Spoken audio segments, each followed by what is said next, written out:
YSR party నాయకుడు పేర్ని నానికి మతి భ్రమించినట్లుంది, లేకపోతే అరెస్ట్ భయంతో పిచ్చి పిచ్చి ప్రాలాపనలన్నీ మాట్లాడుతూ ఉన్నారు. చరిత్రలో చూసాం, అనేక మంది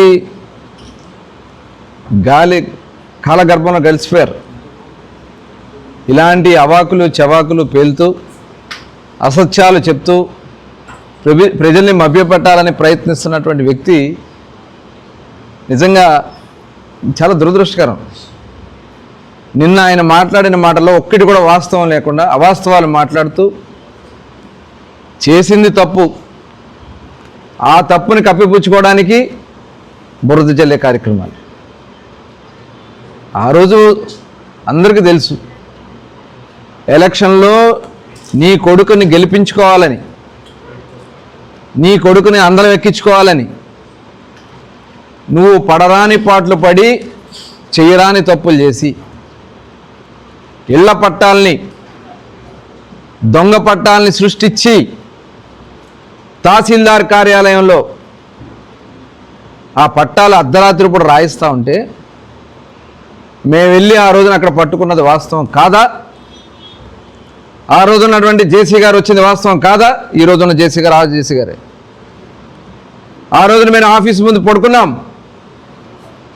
ఆ పట్టాలు కట్టలు పట్టుకుని నీ అనుయాయులు పారిపోయినటువంటి పరిస్థితులు ఉండే వాళ్ళని పట్టుకొచ్చాం.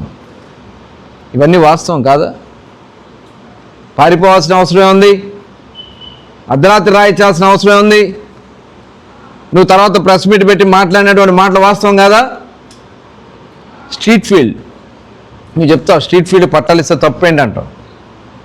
మాస్టర్ ప్లాన్లో మార్చావా? ఎక్కడన్నా ఉందా? నేను చెప్తా ఉన్నా, ఆర్యూఈ అంటే ఏంటి? Regulation of unobjectionable encroachments. అక్కడ అందరూ క్లియర్గా ఉంది. నువ్వు ఇచ్చిన దాంట్లో అవన్నీ కూడా అబ్జెక్షనబుల్ ఎంక్రోచ్మెంట్సే. రోడ్డు మీద వేస్తే అవి అన్అబ్జెక్షనబుల్ ఎలా అవుతుంది? ఖాళీగా ఉన్నటువంటి స్థలాల్లో, లేకపోతే ఖాళీ పోరంబోకు స్థలాల్లో ఇల్లు వేసుకుని ఉంటే వాటికి పట్టాలు ఇస్తే అది కరెక్ట్ అవుతుంది, రెగ్యులేట్ చేసుకోవచ్చు. కానీ వాంటెడ్గా నువ్వు ఎన్నికల్లో నీ కొడుకుని గెలిపించుకోవాలని చెప్పి దొంగ పట్టాలు సృష్టించి అవన్నీ కూడా బయటకు వచ్చి దాని మీద విచారణ జరుగుతూ ఉంటే ఇవాళ గజ గజ గజ గజ వణికిపోతా ఉన్నాడు. పారిపోయారు, తండ్రి కొడుకులు ఇద్దరు ఇల్లు వదిలిపెట్టి పారిపోయారు. ఆ రోజున మీరు చెప్తా ఉన్నారు, సునీల్ అతను ఎలక్షన్ ముందు కూడా ఉన్నాడని చెప్తున్నారు. జూన్ 2023 అతను ట్రాన్స్ఫర్ అయ్యాడు బాపులపాడు మండలానికి. 2024 మార్చి 14న మీరు ఈ పట్టాలు సృష్టించారు, సంతకాలు పెట్టించారు. అది వాస్తవం కాదా? మీరు ఒక పచ్చి అబద్ధం ఆడుతూ ఉన్నారు. ఎన్నికల కోడ్ వచ్చే వరకు తహసీల్దార్గా సునీలే ఉన్నాడని చెప్పి పచ్చి అబద్ధం ఆడుతూ ఉన్నాడు. అసలు మనిషివా నువ్వు? వయసు పెరిగింది, సిగ్గు అనిపించట్లేదు. ఇంకా ప్రజలు బుద్ధి చెప్పారే, అతి దారుణంగా ఓడగొట్టారే నిన్ను. సిగ్గు లేకుండా ఇంకా వచ్చి పచ్చి అబద్ధాలు ఆడుతూ ఉన్నావే. నిన్న నువ్వు చెప్తా ఉన్నావు తహసీల్దార్ సునీలే ఉన్నాడు. మతి భ్రమించిందా? మైండ్ ఏమైనా దబ్బిందా నీకు? ఎలక్షన్ డ్యూటీ కింద అనపర్తిలో ఉన్నాడు. ఇవాళ ఇన్ని పచ్చి అబద్ధాలు ఆడుతూ ఇవాళ బియ్యం స్కామ్. ఇవాళ బియ్యం స్కామ్ ఏంటి? వాస్తవం కాదా? నీ గోడౌన్లో 8,000 బస్తాలు మాయమైంది, వాస్తవం కాదా? ఆ గోడౌన్ ఎవరి పేరు నుండి వాళ్ళ మీద విచారణ జరుగుద్ది. నీకు మీ భార్య మీద అంత ప్రేమ ఉంటే మానసికంగా అప్పుడే చచ్చిపోయాను అంటున్నావు. నీ భార్య మీద నీకు అంత ప్రేమ ఉన్నట్టయితే ఆ బియ్యం బొక్కేవాడివా? ఆ బియ్యం దొంగతనం చేసేవాడివా? లేకపోతే దొంగతనంగా అమ్ముకునేవాడివా? నీ గోడౌన్ నుంచి లారీలు బయలుదేరి కాకినాడ పోర్టుకెళ్ళి అక్కడ టోల్ గేట్ల దగ్గర ఎంతెంత టోల్ గేట్ దగ్గర ఏ సమయంలో కట్టారు మొత్తం కూడా కేసులో రికార్డ్ అయ్యింది. ఇంకా నువ్వు బొంకాలని చెప్పి ప్రయత్నిస్తున్నావు. నీ భార్య మీద ప్రేమ ఉన్నాడు అయితే నువ్వు అలాంటి తప్పుడు పనులు చేయవే. ఇవాళ నీతి కౌరులు చెప్తా ఉన్నావు. ఇవాళ ఆ రోజున పూర్తి విచారణ చేస్తాం. అందరికంటే ముందు కోర్టు పరిగెడతావు కదా. నిన్న పట్టాలది కూడా పేపర్లో సంవత్సరం అయింది దీని మీద ఏంటి అని చెప్పి పేపర్లో వార్త వస్తే కోర్టుకి వెళ్ళావు. నిన్న కోర్టు కూడా పేపర్లో వచ్చిన వార్త మీద నువ్వు వచ్చేస్తావా అని చెప్పి కోర్టు కూడా మీ బెయిల్ని తిరస్కరించారు. ఇంకా నీకు సిగ్గు రాకపోతే అసలు మనిషి జన్మెత్తితే కదా నిన్ను వాడుగా బఫూన్లా చూస్తా ఉన్నారు ఆంధ్ర రాష్ట్రంలో. నువ్వు గుర్తుపెట్టుకో. ఏదో ప్రెస్ మీట్ పెట్టేసి నేనేదో మాట్లాడేశాను లేకపోతే సోషల్ మీడియాలో వదిలేశాను అనుకుంటున్నావేమో. నువ్వు ఒక బఫూన్. ఇంకా బఫూన్ అయినా కొద్దిగా నవ్వుతారు నిన్ను చూసి యావహించుకుంటున్నారు. చిచి ఇలాంటి వాడా అని చెప్పి. నిజంగా పరువు తీస్తున్నావు, బందరు పరువు తీస్తున్నావు.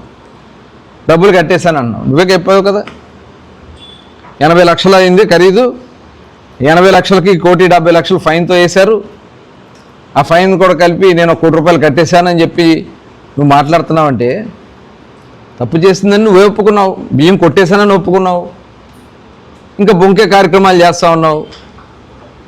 ఒక దొంగవి నువ్వు అసలు రాజకీయాలకే పనికిరావు. ఖచ్చితంగా ఇలాంటి వ్యక్తుల మీద అనర్హత వేయాలి. ఆ కుటుంబాన్ని అనర్హత వేయాలి. రాజకీయాల్లో పోటీ చేయడానికి అర్హులు కాకుండా చేయాల్సినటువంటి అవసరం ఉంది. ప్రభుత్వ సొమ్ముని కొట్టేస్తే ఇంకా వచ్చి నువ్వు ప్రెస్ మీట్ల ముందు మాట్లాడుతున్నావంటే ఖచ్చితంగా దీని మీద చాలా సీరియస్గా వెళ్తాం. దాంట్లో సమస్య లేదు. నిన్ను వదిలిపెట్టే సమస్య లేదు. పేరు నాని గుర్తుపెట్టుకో. నేను ఇప్పటి వరకు మేము చాలా ఆలోచిస్తూ ముందుకెళ్తున్నాం. ఈసారి ఎట్టి పరిస్థితుల్లో వదిలిపెట్టే సమస్య లేదు. ఎక్కడో షిప్ దగ్గర వాళ్ళ మీద కేసు కట్టలేదు, వీళ్ళ మీద కేసు కట్టలేదు. నీ కేసు సంగతి చెప్పు. నువ్వు చేసింది తప్పా కాదా అది చెప్పకుండా ఏవో మాటలు మాట్లాడుతూ నీకు నిజంగా అంత చిత్తశుద్ధి ఉంది. నేను పేదల కోసం స్థలాలు ఇస్తాను. G+ ఇల్లు 6,400 ఇల్లు మేము శాంక్షన్ తీసుకొచ్చామే. ఆ రోజు 4,800 మందికి మేము ఆ రోజున ఆల్రెడీ శాంక్షన్ లెటర్స్ ఇచ్చున్నామే. ఆ ఇల్లు ఇస్తాక మీకు మనసు రాలేదు కదా 5 ఏళ్ళు. నేను ఏదో జగన్మోహన్ రెడ్డి గారిని అడిగాను. 10,000 మంది ఉన్నారు, ఎంతమంది ఉంటే అంతమందికి ఇచ్చే పేరుని నాని అని చెప్పి చెప్పారు. ఏమైంది? ఆ G+ ఇళ్ళు ఏమైనాయి? కట్టిన ఇల్లు ఇస్తానికి కూడా మనసు రానటువంటి దుర్మార్గుడు నువ్వు. కపట నాటకాలు ఆడే ఒక దుర్మార్గుడివి నువ్వు. అంత విలువైనటువంటి ఇల్లు కడితే రుద్రవరంలో కానీ గోసంఘంలో కానీ ఆ ఇల్లు ఇస్తాక నీకు మనసు రాకుండా ఇళ్ల స్థలాల పేరుతో భూములు కొని దాంట్లో కమిషన్లు కొట్టుకుని కరగ్రహారం దగ్గర మీరు ఎక్వైర్ చేసినటువంటి భూమి దాంట్లో ఉన్నటువంటి మధ్యలో బోధులు కొట్టేశారు, శ్మశానం కొట్టేశారు. ఆ బోధులు కానీ శ్మశానం కింద కానీ 100 ఎకరాల పైనే ఉంది. మీరు డబ్బులు వసూలు చేశారు దొంగ సునీల్ని అడ్డం పెట్టుకుని. ఇవన్నీ కూడా విచారణలో బయటకు రాబోతూ ఉన్నాయి. నువ్వు ఎంతెంత భూములు అక్కడ ఉన్నటువంటి 319 ఎకరాలు మీరు 3 సర్వే నెంబర్లు ఉన్నాయి. ఆ 3 సర్వే నెంబర్లో బోధుల కింద ఉన్నటువంటి భూమి కానీ శ్మశానం భూమి కానీ అక్కడ ఉన్నటువంటి కొంత పోరంబోక్ కానీ ఇవన్నీ కూడా కలుపుకుని ఇవి కాకుండా ఎకరాకి 10 లక్షల రూపాయలు చెప్పిన కమిషన్ కొట్టుకున్నాం. 5 నుంచి 10 లక్షల రూపాయలు. ఈ వాస్తవం కాదా? ఇవాళ ఇవన్నీ కూడా బయటకు వచ్చేటప్పటికి ఎక్కడ బయటకు వచ్చేస్తాయో అని చెప్పి భయపడతా ఉన్నావు, గడగడలాడిపోతా ఉన్నావు. మెడికల్ కాలేజీలో మీరు భూములు కొన్న దాంట్లో సాక్షాత్తు కాగ్ ఇచ్చింది 8 కోట్ల రూపాయలు దోపిడీ చేశారని కాగ్ నివేదిక ఇచ్చింది. ఇవన్నీ కూడా విచారణ జరుగుతూ ఉన్నాయి. ఇవన్నీ బయటకు వస్తే ఏమైపోతామని చెప్పి ముందే డ్రామాలు ఆడుతూ ఉన్నావు. నన్ను అరెస్ట్ చేయండి. నిన్న మాట్లాడావు గిలకలు తిండి భూములు ఇస్తామంటే కోర్టులో వేశారని చెప్పి. నేను ఆ రోజున కొనివ్వండి, CRZ భూములు ఇస్తే వాళ్ళకి ఎప్పటికీ పట్టాలు రావు. నేను మొట్టమొదటి నుంచి చెప్తున్నటువంటి వాదన అదే, మా పార్టీ సిద్ధాంతం అదే. మీరు ఏ భూమి అయినా తీసుకోండి, అబ్జెక్షన్ లేనటువంటి ల్యాండ్ తీసుకుని ఇవ్వండి. మీ CRZ లిమిట్స్లో పట్టాలు ఎప్పటికీ రావు. అలాంటి భూములు ఇచ్చి పేదలను మోసం చేయాలని మీరు ప్రయత్నం చేస్తూ ఉన్నారు. అది కరెక్ట్ కాదని చెప్తే దాని మీద కొంతమంది కోర్టుకి వెళ్తే, నా బంధువు వెళ్ళాడు కోర్టుకి వెళ్ళారు. అయితే నువ్వు ప్రూవ్ చేయాలిగా కాదని. కోర్టు ఇచ్చింది కదా సిఆర్జెడ్ భూమి అని. కలెక్టర్ గారు వెళ్ళి దండం పెట్టి అయ్యా తప్పు అయిపోయింది వేరే కొనిస్తామని చెప్పి కలెక్టర్ గారు ఒప్పందం చేసుకుని వచ్చారు కాబట్టి కొన్నారు మీరు అక్కడ. నేను ఏదో బందర్కోటలో కొన్నా, దాంట్లో కూడా కమిషన్లు కొట్టుకున్నారు, ఎకరాకి 5 లక్షల రూపాయలు చొప్పున. ఎవరెవరి దగ్గర ఎంతెంత తీసుకున్నారు మొత్తం వివరాలు మా దగ్గర లేక కాదు. అవన్నీ సిఆర్జెడ్ భూములు అని తెలిసినా కూడా దాన్ని కొట్టేసి ఇవన్నీ మీరు మాట్లాడుతూ ఉన్నారంటే ఇంకా సిగ్గు అనిపించాలి. శారదా నగర్లో కొన్నాం, ఉలింగిపాలెంలో కొన్నాం. ఇవాళ మీరు గతంలో ఇచ్చినటువంటి బందరకోట భూములు ఇప్పటికీ ఇంకా కోర్టులో ఉన్నాయి, వాళ్ళకి పట్టాలు లేవు. బందరకోట దగ్గర దేవనపోయిన రాము గారి భూములు ఉన్నాయి, అందులో పాపం ఇల్లు వేసుకుని ఉన్నారు, పట్టాలు లేవు, వాటికి రిజిస్ట్రేషన్ అవ్వాలంటే అవ్వదు. అలాంటివి చెయ్యొద్దు. కరెక్ట్ భూములు కొనండి, ప్రభుత్వం డబ్బులు ఇస్తానంది, కొని మంచి భూములు ఇవ్వని చెప్పడం మేము చేసిన తప్ప. ఇదంతా ఒక దుర్మార్గమైనటువంటి కార్యక్రమాలు చేసి మీరు దోచుకోవడానికి, కమిషన్లు కొట్టుకోవడానికి మాట్లాడుతున్నటువంటి విధానం. కుమ్మరిగూడ అన్నారు, కుమ్మరిగూడ అది వాటర్ బాడీ, వాళ్ళు మోసపోయారు మీ వల్ల. వాళ్ళందరూ కూడా వెళ్ళి ఏదో రేకులు వేసుకుని వేసుకుని మీ వల్ల మోసపోయినటువంటి సందర్భాన్ని ఈ సందర్భంగా మరొకసారి తెలియజేస్తా ఉన్నాను. అలాగే 5వ వార్డులో స్ట్రీట్ ఫీల్డ్ 361/361 SF/361. అసలు SF/361లో అసలు ఆ సర్వే నెంబర్ ఉందా? స్ట్రీట్ ఫీల్డ్ అనేది ఉంటుందా? ఎందుకు ఇలాంటి తప్పుడు అయినటువంటి పట్టాలు మీరు సృష్టించి ఇచ్చి వాటి గురించి అడిగితే మీరు సమాధానం చెప్పలేక ఏదేదో పిచ్చి పిచ్చి వాగుడంతా వాగుతున్నారు. రండి వెళ్దాం రండి. ఇది ఎప్పటికైనా స్ట్రీట్ ఫీల్డ్ అన్న దానికి పట్టాలు వస్తాయా? కక్ష సాధింపుగా పెట్టి ఏదైతే అక్కడ ఉన్నటువంటి బెరాకా మందిరం మీద అవతల ఉన్నటువంటి మన కొండపల్లి వాళ్ళ బిల్డింగ్లు కొట్టడానికి 130 అడుగులు పెట్టావే. అసలు బందర్లో ఎక్కడన్నా 130 అడుగులు అవసరం ఉందా? మెయిన్ రోడ్డే 80 అడుగులు. ఉద్దేశపూర్వకంగా కక్ష సాధింపుగా 130 అడుగులు పెట్టించి పెద్ద బిల్డింగ్ను సాంతం పగలగొట్టినటువంటి వ్యక్తివి నువ్వు మాట్లాడతావు. అసలు లేనటువంటి సర్వే నెంబర్కి పట్టాలు ఇచ్చేసి బొంకుతా ఉన్నావు. ఇవన్నీ కూడా చాలా చాలా దుర్మార్గమైనటువంటి కార్యక్రమాలు మీరు చేసి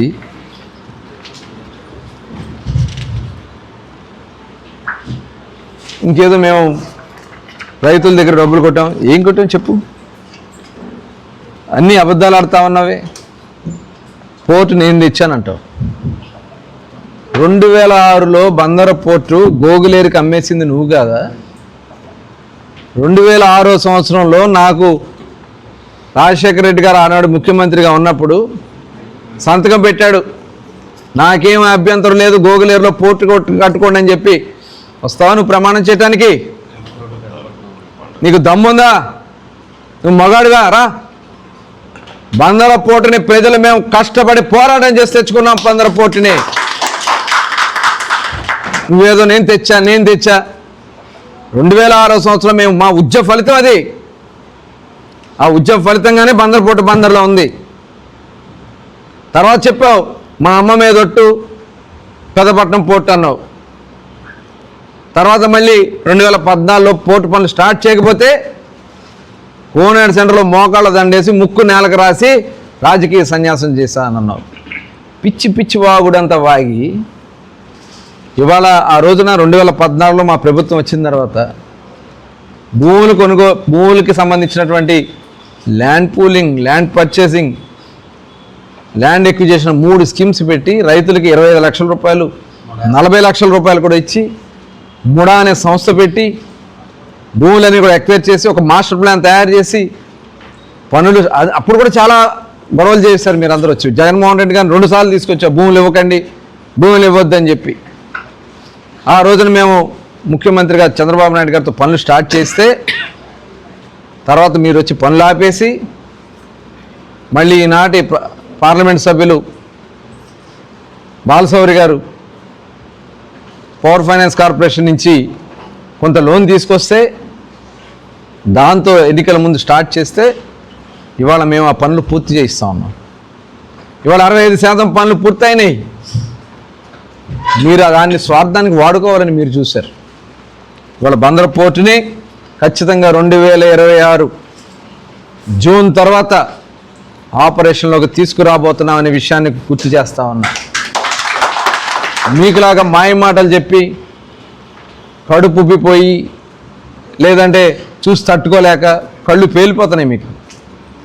మొన్న జరిగినటువంటి కార్యక్రమాలు చూసి మీరు తట్టుకోలేకపోతున్నారు, అభివృద్ధి కార్యక్రమాలు చూసి తట్టుకోలేకపోతా ఉన్నారు. ఇవాళ మీరు మాట్లాడుతూ ఉన్నారు కమిషన్లు కొడుతున్నామని. ఎవరు కమిషన్లు కొట్టుకున్నారు? అనవసరమైనటువంటి అధికారులని బెదిరించడానికి, ఆఫీసుల్ని బ్యాట్ చేయాలని ప్రయత్నం చేయడానికి ఇవాళ నీతిగా నిజాయితీగా పనిచేస్తున్నటువంటి కలెక్టర్ గారి మీద మీరు బ్లేమ్ వేస్తారు, జాయింట్ కలెక్టర్ గారి మీద మీరు బ్లేమ్ వేస్తారు, రెవెన్యూ ఆఫీసర్స్ మీద మీరు బ్లేమ్ వేస్తారు, మా పార్టీ కార్యాలయంలో పనిచేస్తున్నటువంటి ప్రభుత్వ అధికారుల మీద మీరు బ్లేమ్ చేస్తారు, అధికార కార్యాలయం మీద. ఖచ్చితంగా మీరు దీని మీద చట్టపరంగా ఎదుర్కోవడానికి సిద్ధంగా ఉండండి. అధికారుల మీద అభియోగాలు చేయాలంటే కంప్లైంట్ ఇవ్వండి. కానీ అసత్యపు ఆరోపణలతో మీరు ప్రెస్లో మాట్లాడిన దానికి విచారణ చేస్తా ఉన్న అధికారి మీద మీరు బెదిరింపు. ఇవాళ మీరు చేసినటువంటి భాగవతాలన్నీ బయటకు వస్తున్నాయి. ఆఫీసుల నుంచి ఆ ఇన్ఫర్మేషన్ అంతా తీసుకున్నారని చెప్పి వాళ్ళని బెదిరించడానికి మీరు చేస్తున్నటువంటి కార్యక్రమాలు. మొన్న మీ భార్య గారిని విచారణ చేయడానికి కోర్టు ఇచ్చింది, పిలిచి విచారణ చేయమని. విచారణ చేయమన్న సిఐ మీద మీరు తప్పుడు ఆరోపణలు చేస్తూ ఉన్నారు. నిజంగా మేము తెలుసుకుంటే మొదటి రోజు మీరు జైల్లో ఉండాలి, అది గుర్తుపెట్టుకోండి. కానీ చట్ట ప్రకారం వెళ్ళమని చెప్తాం. దానివల్ల ఇవాళ మీరు రోడ్డు మీద తిరుగుతున్నారు, అది గుర్తుపెట్టుకోవాలి. లేనిపోయిన అసత్యపు ఆరోపణలు చేస్తూ మీకులాగా కకృతి పడే పనులు మేము ఎప్పుడు చేయలే.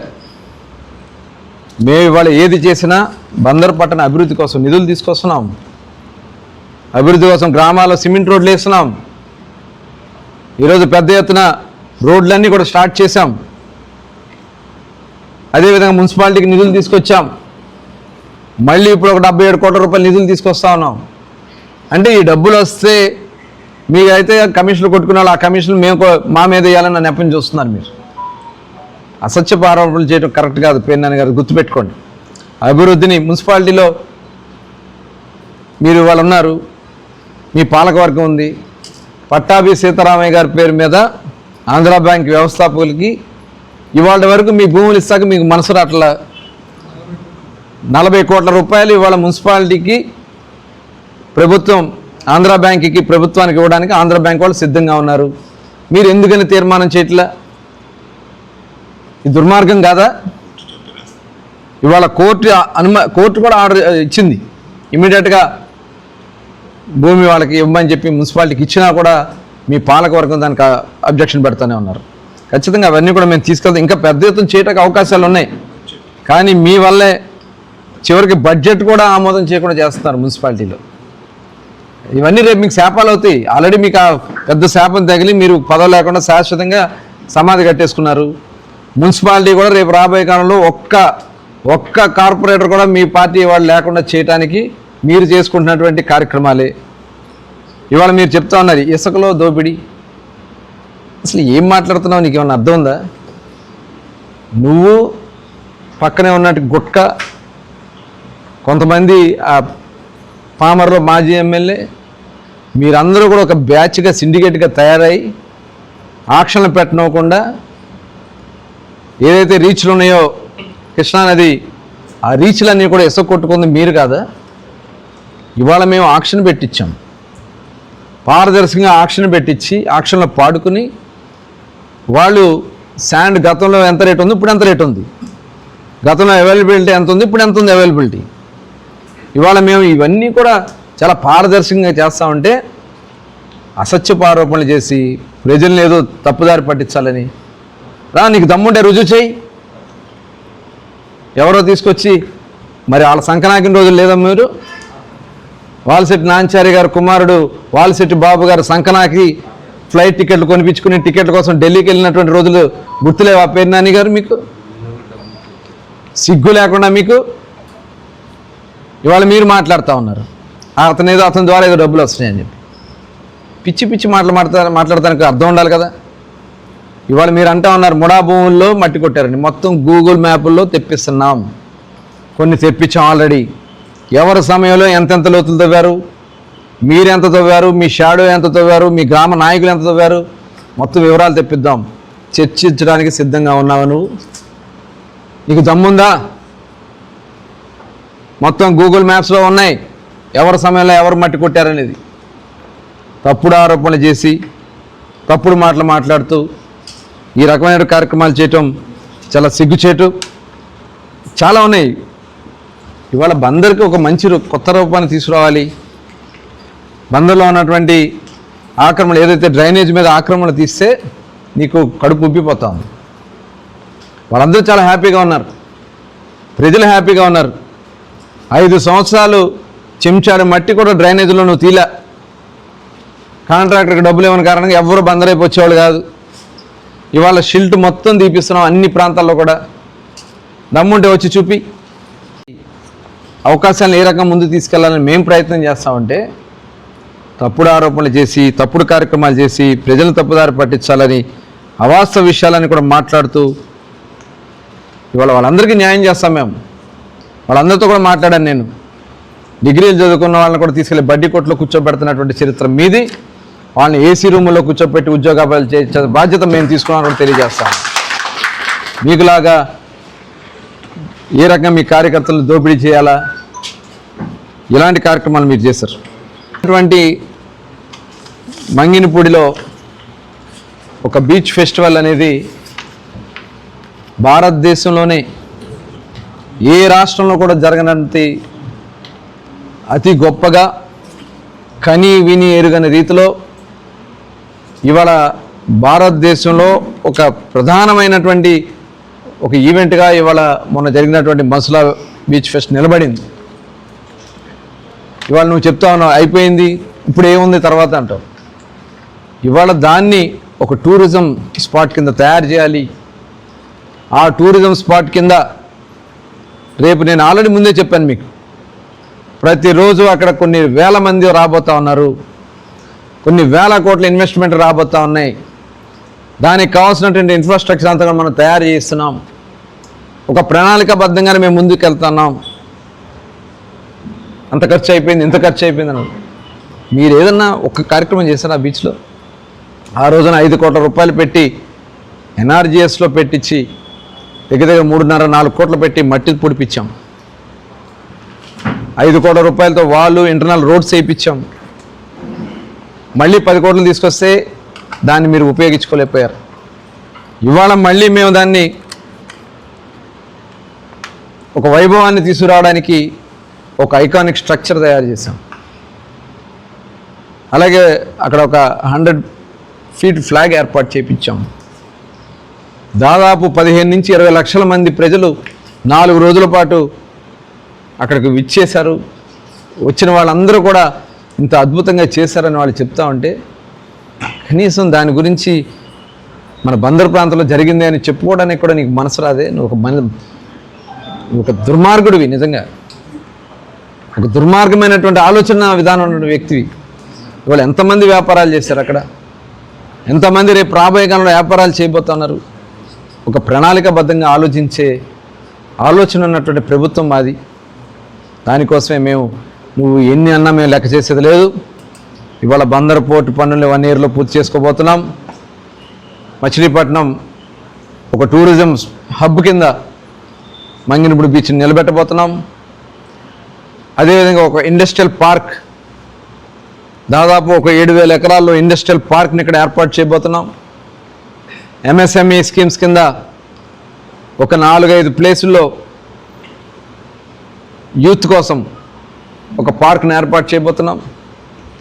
అలాగే త్వరలోనే ప్రతి 3 నెలలకి ఒకసారి జాబ్ మేళా కండక్ట్ చేసి 3 నెలలకి మినిమం ఒక 200-300 మందికి ఎంప్లాయ్మెంట్ వచ్చే విధంగా చేయబోతున్నాం. అలాగే ఏదైతే ఎంఎస్ఎంఈలో కూడా కొంతమందితో చిన్న చిన్న యూనిట్లు పెట్టించి అటు గవర్నమెంట్ ఆఫ్ ఇండియాతో కానీ రాష్ట్ర ప్రభుత్వం నుంచి కానీ కార్పొరేషన్ నుంచి కానీ వాళ్ళకు నిధులు కేటాయింపు చేసి వాళ్ళని ఆర్థికంగా బలోపేతం చేయాలనే లక్ష్యంతో మేము పనిచేస్తూ ఉన్నాం. అదేవిధంగా మచిలీపట్నంలో ఉన్నటువంటి రోడ్లన్నీ కూడా సుందర నగరంగా మచిలీపట్నాన్ని నిర్మాణం చేయబోతా ఉన్నాం. ముందుకెళ్తాం. నువ్వు చేసినటువంటి పాపాలు నిన్ను వెంటాడతాయి. నిన్ను నిద్రలేని రాత్రులే గతంలో కూడా చెప్పాం. నిద్రలేని రాత్రులే గతంలో కూడా నువ్వు చేసినటువంటి పాపాలే. మేం చేసినవి కాదు కదా, మేము సృష్టించినవి కాదు కదా. దొంగ పట్టాలు మేమన్నా సృష్టించామా? బియ్యం కొట్టేయడం మేమన్నా సృష్టించామా? అవన్నీ నువ్వు చేసుకున్న పాపమే. బినామీ పేర్లతో మీ అత్తమామలు అన్నాడు పేర్లు పెడంలో అన్నీ కూడా మార్పించుకున్నావు. ఇవాళ మీ అనుయాయులు ఎవరెవరి పేరుని ఎంతెంత చేసో ఆల్రెడీ చిట్టా వెళ్ళిపోయింది. దాని మీద విచారణ జరుగుతుంది, స్టార్ట్ అవుతుంది. మొత్తం కూడా ఎక్కడెక్కడ మీ భూములు ఉన్నాయి, ఎక్కడెక్కడ ఎంత కొట్టుకున్నావు, మీ కార్యకర్తలు ఇంకా మోసం చేయాలని ప్రయత్నం చేస్తున్నావు. నేను ఈ సందర్భంగా వైఎస్ఆర్ పార్టీ నాయకులకి కార్యకర్తలకు చెప్తా ఉన్నా, మీరు పేరుని పట్టుకుంటే ఒక్కతోక పట్టుకుని గోదావరి ఈదినట్టే మీరు మునిగిపోతారు. ఆయన ఎట్లా మునిగిపోయాడు ఆల్రెడీ మీరు కూడా మునిగిపోతారు. ఆయన ఏదో రకం పారిపోయి వెళ్ళి దాక్కుంటాడు ఎక్కడో చోట. అది గుర్తుపెట్టుకోవాలని చెప్పి తెలియజేస్తూ, చేసిన పాపాలు ఎంటాడతాయి, ఎక్కడికి పోవు. మేము పనిచేసేది బందర్ ప్రతిష్ఠ కోసం. బందర్ని ఏ రకంగా అటు ఏ కార్యక్రమాలు చేస్తే ఇప్పుడు చూస్తున్నాం, పోర్ట్ అవుతుంది. పోర్టుతో పాటు ఇన్లాండ్ వాటర్వేస్ అమరావతికి కనెక్టివిటీ చేయాలి. దానికి కావాల్సిన ప్రణాళికలు మేము తయారు చేస్తాం. మీరు ఒకటి చేయండి, నేను ఇది చేశాను చెప్పానండి. మెడికల్ కాలేజీ మేము ఆలోచన, బందర పోర్టు మేము ప్రారంభించినటువంటి కార్యక్రమాలే. ఇవాళ మీరు ఇంకా G+3 ఇళ్ళు మేము చేసిన కార్యక్రమాలే. మీరు ఏం చేశారా 5 సంవత్సరాల్లో? ఇప్పటికి 3 సార్లు చేశారు ఎమ్మెల్యేగా. బందరపట్నం కోసం మీరు ఏదన్నా చేశారా? చివరికి నిన్న ఒక సామెత చెప్పావు, నుయ్యంట నూతి పళ్ళి మీద కూర్చునేవాడంట, కొడుకెళ్ళి నూతిలో కూర్చున్నాడంట. అట్లా ఉంది. అది ఎవరి గురించో చెప్పావు, అది నీకే తగ్గుతుంది, గుర్తుపెట్టుకో. మీ నాన్నగారి గురించి అట్లా చెప్పేవాళ్ళు, తర్వాత నీ గురించి చెప్పేవాళ్ళు, నీ కొడుకు గురించి కూడా చెప్పుకుంటున్నారు. ఇంకా నీకు సిగ్గు రాకపోతే ఎట్టగయ్యా? వయసు వచ్చింది, భార్య పిల్లలు ఉన్నారు. ఇంకా మీరు ఈ రకంగా చేసి బందర్ ప్రతిష్టను దిగజార్చాలని ప్రయత్నం చేస్తే అది జరగదు. మేము అటు కేంద్ర రాష్ట్ర ప్రభుత్వాల సహకారంతో బందర పట్టణానికి ఒక నూతన ఆలోచన విధానంతో ప్రజల భాగస్వామ్యంతో మేము తెలియజేస్తాం.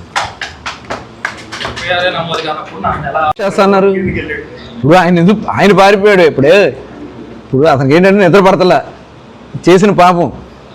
ఇప్పుడు నేను చాలామందిని చూసాను, చిన్నప్పుడు చెప్పేవాళ్ళు అన్నంలో పురుగులు కనపడతాయి అంట. ఒక ఆయనకి అంటే అంత ముదనష్టపు సంపాదిస్తే పురుగులు కనపడేయండి, అన్నం తినలేకపోయాడు అంట. అట్లాగే ఆయన ముదనష్టం చేశాడు కాబట్టి, పాపాలు చేశాడు కాబట్టి అవన్నీ కూడా వెంటాడుతున్నాయి. ఎప్పుడు అరెస్ట్ చేస్తారా అంతే తప్ప టైం వచ్చినప్పుడు ఎవరిని ఆపలేరు. చేసిన పాపాలు వెంటాడుతాయి అంతే. ఇంకా చాలా ఉన్నాయి. చాలా ఇళ్ల పట్టాలు ఇచ్చినదే, లేకపోతే బియ్యం ఇచ్చినదే, ఇంకా చాలా ఉన్నాయి. ప్రజల్ని మోసం చేసి దోచుకున్నటువంటి ధనాన్ని మొత్తం కూడా కక్కిస్తాం.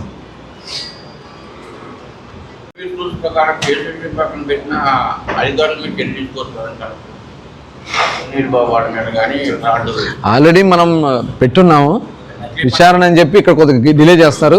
దాన్ని ఏ రకంగా చేయాలనేది గవర్నమెంట్లో డెసిషన్ తీసుకుని అటు విజిలెన్స్ తెలిసి ఎవరు సహకరించినా, ఎవరైతే సహకరిస్తారో వాళ్ళు పోతారు. ఏ అధికారైనా సరే ఇలాంటి తప్పుడు కార్యక్రమాలకు సహకరిస్తే వాళ్ళు కూడా మునిగిపోతారు.